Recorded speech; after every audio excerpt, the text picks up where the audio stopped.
मेरे सभी दोस्तों का बहुत बहुत स्वागत है। दोस्तों, जैसे कि आपको विदित है, मैं आपको बोर्ड द्वारा जारी की गई प्रश्न बैंक के प्रश्नोत्तरों को बता रहा हूँ, सभी सब्जेक्ट के। तो आज की लाइव क्लास में हम बात करने वाले हैं सामाजिक विज्ञान के वस्तुनिष्ठ प्रश्न और प्रश्नों के बारे में मैं आपको बताऊंगा दोस्तों। ठीक है, तो जितने भी दोस्त जुड़ चुके हैं वे जल्दी से सभी अपने दोस्तों को भी शेयर कर दें। और दोस्तों, इसके बाद में मैं आपको संस्कृत, इंग्लिश जो हमारे विषय बच रहे थे उनके भी आपको मैं बताने वाला हूँ। तो बिल्कुल आप निश्चित रहें दोस्तों, आज हम सामाजिक विज्ञान के बारे में बात करेंगे।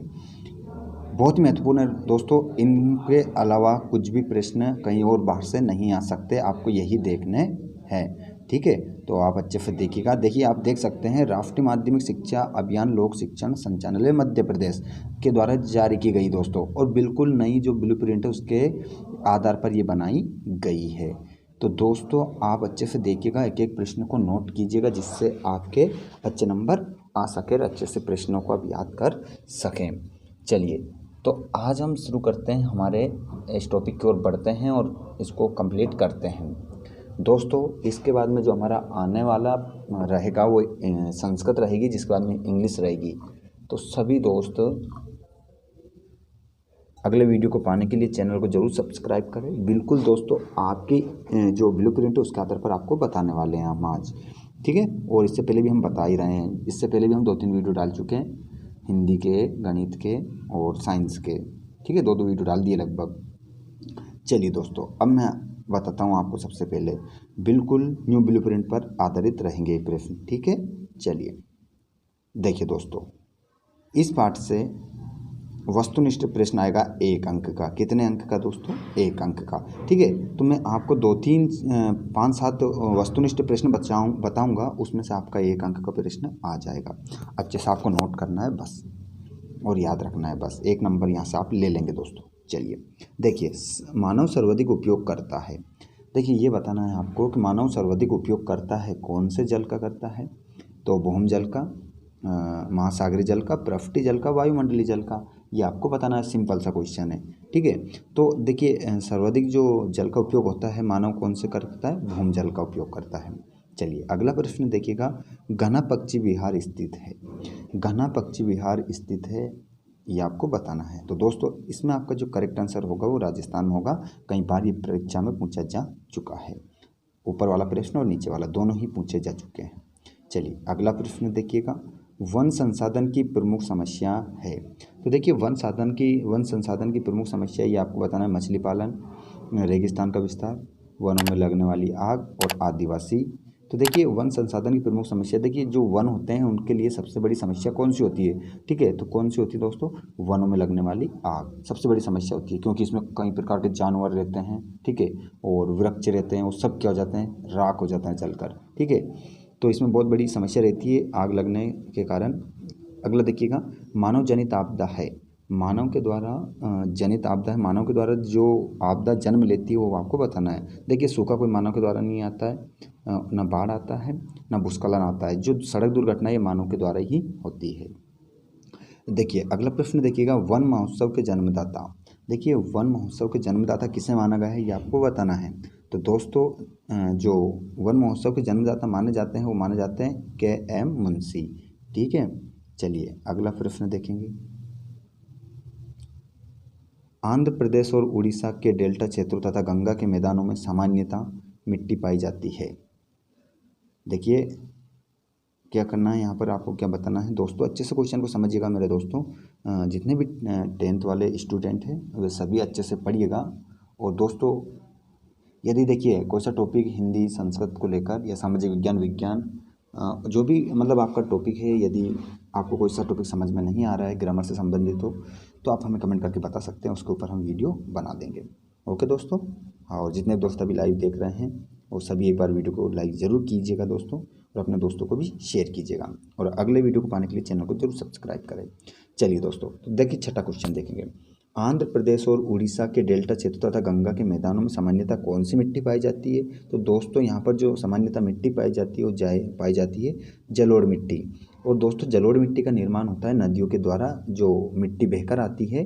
ठीक है, वो जलोढ़ मिट्टी होती है, पानी के द्वारा बहकर आ जाती है और एक जगह पर क्या हो जाती है, जम जाती है, उसे हम क्या कहते हैं, जलोढ़ मिट्टी कहते हैं। अगला देखिएगा दोस्तों, सामाजिक वानिकी योजना को से वित्तीय सहायता प्राप्त होती है। तो देखिएगा सामाजिक वानिकी योजना को कहाँ से पैसे की सहायता प्राप्त होती है, तो कहाँ से, विश्व बैंक से होती है दोस्तों। कहाँ से होती है, विश्व बैंक से होती है।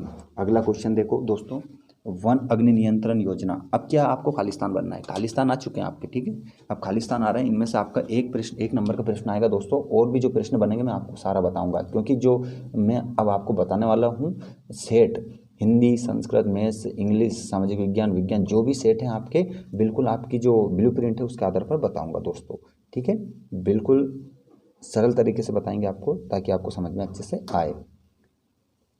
चलिए दोस्तों, देखिए यहाँ पर आप खालिस्तान देखेंगे, आप खालिस्तान में क्या आएगा, दूसरे वाले खालिस्तान में, देखिए दूसरे वाले खालिस्तान में आएगा दोस्तों आपका इसमें कि वन अग्नि नियंत्रण परियोजना के सहयोग से संचालित है, तो के किसके, UNDP। दोस्तों ये प्रश्न कई बार आ चुका है, ठीक है, और इससे बाहर जाने की कोई संभावना नहीं है, तो इनको आप अच्छे से पढ़ लीजिएगा। संयुक्त वन प्रबंधन व्यवस्था में कम महत्वपूर्ण स्थान है। देखिए संयुक्त वन प्रबंधन व्यवस्था में कम महत्वपूर्ण स्थान है किसका, ग्रामीण वन सुरक्षा समितियों का। अगला देखिए, भारत में केवल भूभाग पर वन है, कितने प्रतिशत, तो 20.64% भूभाग पर वन है।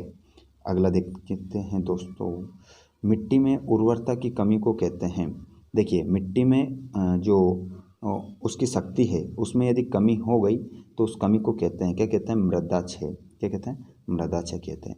वो देखिए, वनों को वर्षा का संचालक कहा जाता है। देखिए यहाँ पर एक वाक्य में आ गए, अब क्या आ गए, एक वाक्य में आ गए, यहाँ से आपके क्वेश्चन बन सकते हैं। तो वनों को वर्षा का संचालक कहा गया, तो बिल्कुल कहा गया, सत्य बात है। और देखिए वनों के सत्यापत्ति भी है, सब कुछ समाहित है इसमें, ठीक है। वनों के कारण मिट्टी की ऊपरी सतह बह जाती है, तो देखिए वनों के कारण वो मिट्टी की ऊपरी सतह बह जाती है, तो वनों से थोड़ी ना बहती है, वन तो पकड़ के रखते हैं मिट्टी को, तो ये वाक्य क्या हो जाएगा, गलत हो जाएगा। देखिए काली मिट्टी कपास उत्पादन के लिए उपयुक्त होती है, तो बिल्कुल सही बात है दोस्तों, ठीक है। और काली मिट्टी सबसे ज़्यादा कहाँ पाई जाती है, महाराष्ट्र में। कहाँ पाई जाती है, महाराष्ट्र में पाई जाती है दोस्तों सबसे ज़्यादा काली मिट्टी, ठीक है। और इसमें क्या उत्पन्न होता है जो सबसे ज़्यादा, सॉरी माफ़ कीजिएगा, क्या होता है, कपास उत्पन्न होता है, ध्यान रखिएगा, ओके। चलिए आगे बढ़ते हैं दोस्तों। अगला प्रश्न है, वन जलवायु को नियंत्रित कर पर्यावरण संतुलन में सहयोग करते हैं, तो बिल्कुल सत्य बात है। देखिए वन क्या करते हैं, जलवायु को नियंत्रित करते हैं दोस्तों, और पर्यावरण संतुलन में सहयोग करते हैं, तो बिल्कुल सही बात है। अगला 16वां प्रश्न देखिएगा, केंद्र सरकार ने सन 1955 में केंद्रीय वन आयोग की स्थापना की, तो ये बात भी असत्य है दोस्तों, क्या है, असत्य ये बात, ठीक है, नहीं की थी दोस्तों, ये गलत बात है, तो इस कारण से हम क्या लिखेंगे, असत्य लिखेंगे। चलिए आगे देख लीजिए। बिल्कुल दोस्तों, आज से आपको बिल्कुल आपकी जो न्यू ब्लूप्रिंट आई है उसके आधार पर आपको पढ़ा जाएगा, ठीक है। तो ज़्यादा से ज़्यादा रोज़ आप सभी दोस्त जुड़ें, जिससे आपकी तैयारी अच्छे से हो जाए दोस्तों। चलिए दोस्तों आगे देखते हैं। आगे है हमारा क्वेश्चन नंबर 17, लिग्नाइट सर्वोत्तम प्रकार की मिट्टी है। देखिए यहाँ पर क्या कहा गया है कि जो लिग्नाइट मिट्टी होती है वो सर्वोत्तम प्रकार की मिट्टी होती है, तो दोस्तों ऐसा सही है कि यह बात, ठीक है। आप भी पढ़ रहे हैं, कम से कम 5-6 महीने से आप पढ़ रहे हैं, अक्टूबर सितंबर 21 सितंबर से हमारे स्कूल खुले, तब से आप पढ़ रहे हैं, तो आपने सामाजिक विज्ञान में क्या ये प्रश्न को पढ़ा है, ठीक है। तो ये क्या हो जाएगा दोस्तों, असत्य हो जाएगा, ठीक है, ये क्या हो जाएगा, असत्य हो जाएगा। अगला देखिएगा, नदियों के निक्षेप से कौन सी मिट्टी है। देखिए एक वाक्य में आ गए, नदियों के निक्षेप से कौन सी मिट्टी बनती है दोस्तों, तो जलोढ़ मिट्टी, मतलब नदियों के द्वारा जो बहा कर लाई जाती है, मैंने बताया था ना अभी आगे, तो जलोढ़ मिट्टी, ठीक है। अगला देखिएगा, प्राचीन जलोढ़क का स्थानीय नाम क्या है। देखिए प्राचीन जलोढ़क का स्थानीय नाम क्या है दोस्तों, तो उसे कहते हैं हम दोमट, चिका या काप मिट्टी।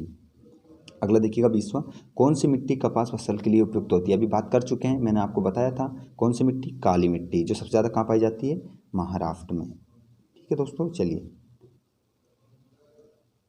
आगे देखिए, मानव सर्वाधिक किस जल का उपयोग करता है। आगे हम बात कर ही चुके हैं, कौन से जल का, भूमिगत जल का, ठीक है, जिसे हम क्या कहते हैं, भूम जल भी कहते हैं दोस्तों, ठीक है। डेल्टाई भागों में सामान्यतः कौन सी मिट्टी पाई जाती है, तो जलोढ़ मिट्टी, ठीक है। पेड़ पौधों और जीव जंतुओं के सड़े गले अवशेषों को क्या कहते हैं, तो उसे क्या कहते हैं दोस्तों, जीवाश्म कहते हैं, ठीक है। मतलब पेड़ पौधों जीव जंतुओं के जो सड़े गले अवशेष है वो से हम क्या कहते हैं, जीवाश्म कहते हैं, ठीक है, ध्यान रखिएगा। चलिए दोस्तों, अब हम देखेंगे जोड़ी। जोड़ी देखिएगा दोस्तों, अच्छे से मिलाइएगा। और यहाँ पर आपके इस पार्ट से जो प्रश्न आने वाले थे ऑब्जेक्टिव टाइप, वो हमने यहाँ पर कंप्लीट कर ली है। ठीक है, तो काली मिट्टी, काली मिट्टी को देखिए मैंने बताया था कहाँ से मिलाएं, किससे मिलाएंगे, महाराष्ट्र में सबसे ज़्यादा पाई जाती है। देखिए गिर राष्ट्रीय उद्यान ये कहाँ पर है दोस्तों, ये गुजरात में है। ठीक है, और वन महोत्सव, ये वन महोत्सव को किससे मिलाएंगे दोस्तों, ये मिलाएंगे हम 1950 से। ठीक है, और वन संरक्षण अधिनियम 1980। ठीक है, और कार्बेट, कार्बेट को किससे मिला देंगे दोस्तों, इसको मिला देंगे, जिम कार्बेट नाम है इसका, उत्तराखंड है, ये क्या है, उत्तराखंड है। और पेरियार, ठीक है, तो पेरियार जो नस्ल पाई जाती है केरल में पाई जाती है। ठीक है, जानवरों की। ओके दोस्तों, तो ये देखिए यहाँ से जो मैंने आज आपको बताए हैं दोस्तों, यहाँ से लगभग आपका 1 नंबर कंप्लीट है इन प्रश्नों में से। तो देखिए देखिए दोस्तों, मैं कह सकता हूँ कि जो मटका होता है, ठीक है, मटका जो होता है उसका बूंद बूंद से मटका भराता है दोस्तों। तो एक एक नंबर भी बहुत ही महत्वपूर्ण होता है, तो आप इसको भी याद कीजिएगा और अच्छे से तैयारी कीजिए। अब मैं आपको बताने वाला हूँ इसके बाद जो हमारी लाइव क्लास होगी उसमें संस्कृत का, इसका दोस्तों जो न्यू ब्लूप्रिंट का आता है संस्कृत का बताऊंगा दोस्तों। साथ ही डेली आपको मैं आपके ब्लूप्रिंट का तरफ बता रहा हूँ, जिसके बाद में इंग्लिश का सभी विषय के आपको मिलेंगे। तो उन वीडियो को भी पाने के लिए चैनल को जरूर सब्सक्राइब कीजिएगा, ताकि आपको वीडियो समय पर मिलता रहे। ठीक है दोस्तों, धन्यवाद आप सभी का। जय हिंद, जय भारत।